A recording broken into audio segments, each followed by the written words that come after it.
Good morning student. आज हम लोग 12वीं क्लास के भौतिक रसायन के अंतर्गत आने वाले चैप्टर 4 रासायनिक गतिकी के दूसरे दिन के क्लास में जो प्रमुख बिंदु अध्ययन के हैं वो इस प्रकार है। पहला, वेग या दर नियम। दूसरा, वेग समीकरण। और तीसरा, अभिक्रिया के वेग को प्रभावित करने वाले कारक। अभिक्रिया के वेग को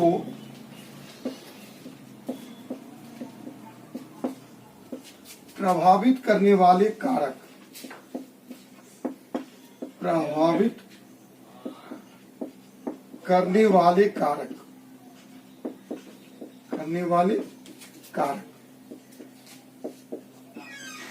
आज का बिंदु यही 3 है।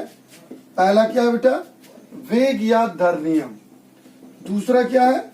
वेग समीकरण। और तीसरा क्या है? अभिक्रिया के वेग को प्रभावित करने वाले कारक। इसी 3 बिंदु पर हम लोग आज अध्ययन प्राप्त करेंगे। सबसे पहला आता है वेग या दर नियम। वेग नियम या इसको दर नियम कहते हैं। तो ये वेग या दर नियम क्या है? तो स्पष्ट है कि अभिक्रिया के सांद्रण के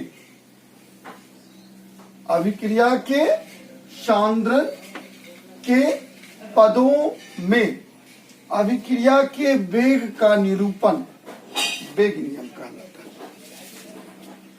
अभिक्रिया के सांद्रण के पदों में अभिक्रिया के वेग का निरूपण क्या कहलाता है? वेग। जैसे एक उदाहरण के तौर पर हम कह सकते हैं कि A प्लस B ये अभिक्रिया किया और अभिक्रिया करके क्या बने? C plus D। तो यहां A प्लस B जो है ये अभिक्रिया करके क्या बने? C plus D। तो यहां पर वेग या दर नियम जो होगा ने उसके आधार पर हम इसको 2 स्वरूप में ले सकते हैं। या तो ले सकते हैं कि अभिकारकों के सांद्रण में होने वाली कमी, या तो ले सकते हैं कि प्रतिफलों के सांद्रण में होने वाली वृद्धि। नहीं तो अभिकारकों के सांद्रण में होने वाली कमी को जब हम निरूपित करेंगे या प्रतिफलों के सांद्रण में होने वाली वृद्धि को जब हम निरूपित करेंगे तो वही हमारा क्या कहलाता है? वेग नियम या वेग दर नियम। वेग नियम या दर नियम। और इसमें जो समीकरण हम लोग प्रयुक्त करते हैं उसको हम लोग वेग समीकरण कहते हैं। जैसे A प्लस बी बना C प्लस डी, तो इसको 2 रूप में हम लिख सकते हैं। एक रूप लिख सकते हैं कि वेग बराबर के A का सांद्रण इंटू B का सांद्रण। दूसरे स्वरूप में हम लिख सकते हैं वेग बराबर के क्या है? C का सांद्रण इंटू D का सांद्रण। सांद्रण का अभिप्राय यहां पर उसकी मात्रा से है। सांद्रण सुनने में आपको लगता है कि एक दूसरे टाइप का वर्ड है, लेकिन यहां उसकी मात्रा को यह डिनोट करता है। तो यहां क्या देखे हमने? यहां हमने देखा कि वेग या दर नियम और वेग समीकरण दोनों को हम इस स्वरूप से बता सकते हैं कि A प्लस बी बनाया क्या? C plus D. तो इसी को हम सांद्रता मानते हैं। A B मिलकर के बनाया C D। तो इसकी सांद्रता, A की सांद्रता को A, B की सांद्रता को B, C की सांद्रता को C और D की सांद्रता को D, इस रूप में हम डिनोट कर सकते हैं। तो इसी को जब हम वेग समीकरण के रूप में प्रयुक्त करेंगे तो ये हमारा क्या आएगा? बेग बराबर के ए इंटू बी या बेग बराबर के सी इंटू डी। नहीं तो इसी चीज को अब आ जाइए यहां एग्जांपल में कि NO2 फ्लोरीन से अभिक्रिया किया तो यहां बना है NO2F। नहीं, ये अभिक्रिया करके ये बना है, तो इसको हम जब बेग समीकरण के रूप में प्रयुक्त करते हैं तो हमने प्रतिफल को लिया, तो बेग बराबर क्या लिखा के NO2 इंटू F2। बेग बराबर के NO2 इंटू F2। तो सेम यही बात आया कि अभिकारक के सांद्रण को यहां लिया गया, तो बेग बराबर के NO2 इंटू F2 आ गया। तो अब आप समझ चुके होंगे कि वेग या दर नियम क्या है। तो अभिक्रिया के सांद्रण के पदों में अभिक्रिया के वेग का निरूपण, और मैंने अभिक्रिया के वेग की परिभाषा को बताया कि अभिकारकों में से किसी एक अभिकारक के सांद्रण में होने वाली कमी या प्रतिफलों में से किसी एक प्रतिफल के सांद्रण में होने वाली वृद्धि को अभिक्रिया का वेग कहते हैं। तो क्लियर है कि अभिक्रिया के सांद्रण के पदों में अभिक्रिया के वेग का निरूपण क्या कहलाता है, वेग नियम। हमने कहा कि A प्लस बी अभिक्रिया करके C प्लस डी बनाया और इसी को हमने यहां निरूपित कर दिया, तो ये कहलाया वेग नियम। और इसको जब हम इस समीकरण के रूप में प्रयुक्त कर दिया तो ये हमारा कहलाया वेग समीकरण। वेग समीकरण। अब तीसरा बिंदु है कि अभिक्रिया के वेग को प्रभावित करने वाले कारक। अभिक्रिया के वेग को प्रभावित करने वाले कारक, तो कोई भी अभिक्रिया होती है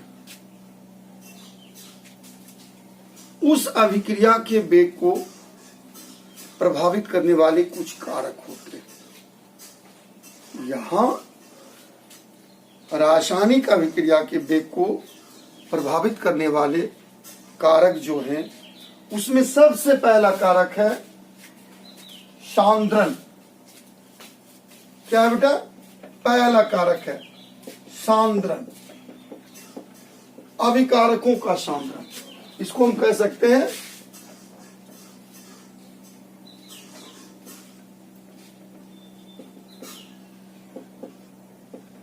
अभिकारकों का सांद्रण।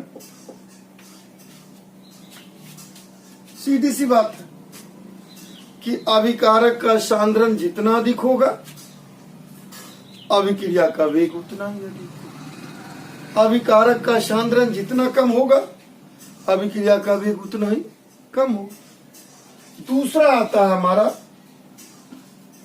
ताप। दूसरा क्या आता है, ताप। आप समझते ही हैं कि ताप बढ़ाने से क्या होता है, अधिकांशतः अभिक्रिया का वेग बढ़ जाता है। ताप बढ़ाने से अधिकांशतः अभिक्रिया का वेग क्या होता है, बढ़ जाता है।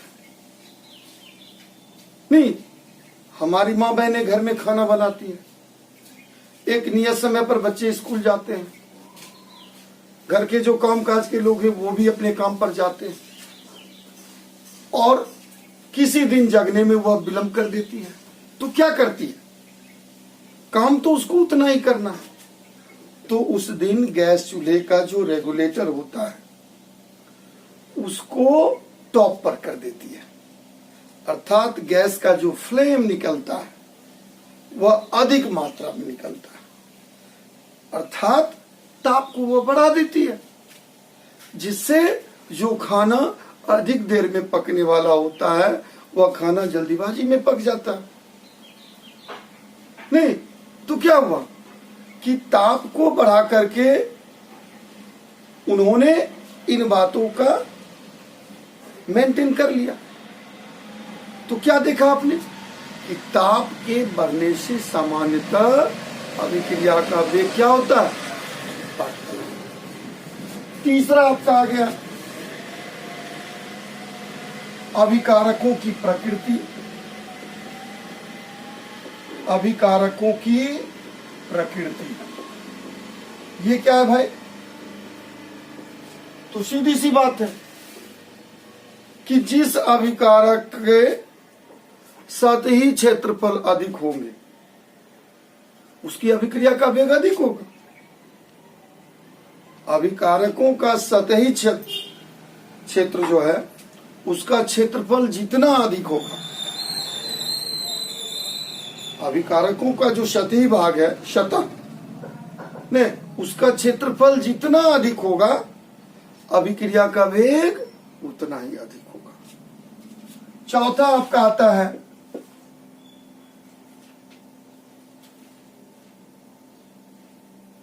उत्प्रेरक।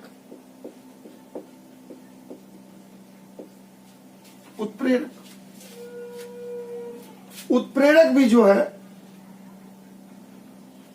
नहीं, उत्प्रेरक भी अभिक्रिया के वेग को प्रभावित करता है। आप जानते ही हैं कि उत्प्रेरक वैसा रासायनिक पदार्थ है जो अभिक्रिया के वेग को घटा बढ़ा सकता है। एक साधारण रूप में हम ले सकते हैं कि गांव घर में या बच्चों के बीच में दो बच्चे आपस में लड़ गए। यहां दो प्रकार के बच्चे हैं। एक बच्चे ऐसे हैं जो उस लड़ाई को कम करना चाहते हैं, तो वो क्या कहते हैं कि भाई एक साथ पढ़ने वाले क्यों लड़ते हो, चलो कोई बात नहीं, आपस में ऐसा होता है। तो अभिक्रिया घट गया, अभिक्रिया का वेग घट गया, लड़ाई खत्म हो गई। एक ऐसे बच्चे होते हैं जो कहते हैं कि इसने तुमको मारा और तुम देखते रह गए, मैं रहता तो ये कर देता वो कर देता, तो क्या हुआ, अभिक्रिया का वेग बढ़ गया। उत्प्रेरक दो प्रकार के होते हैं, एक धन उत्प्रेरक, दूसरा ऋण उत्प्रेरक। और उत्प्रेरक के द्वारा जो प्रक्रिया होती है उसको उत्प्रेरण कहते हैं। नहीं तो धन उत्प्रेरक, ऋण उत्प्रेरक, और उसके द्वारा जो धन उत्प्रेरक के द्वारा जो अभिक्रिया हुई वह धन उत्प्रेरण कहलाए, ऋण उत्प्रेरक के द्वारा जो अभिक्रिया हुई ऋण उत्प्रेरण कहलाए। तो जिन्होंने उस बच्चे को कहा कि चलो भाई क्यों लड़ते हो, एक ही जगह पढ़ते हो, वह अभिक्रिया का वेग क्या किया, घटा दिया। वहां वह ऋण उत्प्रेरक का कार्य किया और वह प्रक्रिया ऋण उत्प्रेरण कहलाए। लेकिन दूसरे अर्थों में जिन्होंने कहा कि मैं तो ये कर देता, उसने अभिक्रिया के वेग को क्या किया, बढ़ा दिया, और वह हो गए प्रक्रिया धन उत्प्रेरक। तो उत्प्रेरक का अभिक्रिया के वेग पर बहुत बड़ा प्रभाव पड़ता है।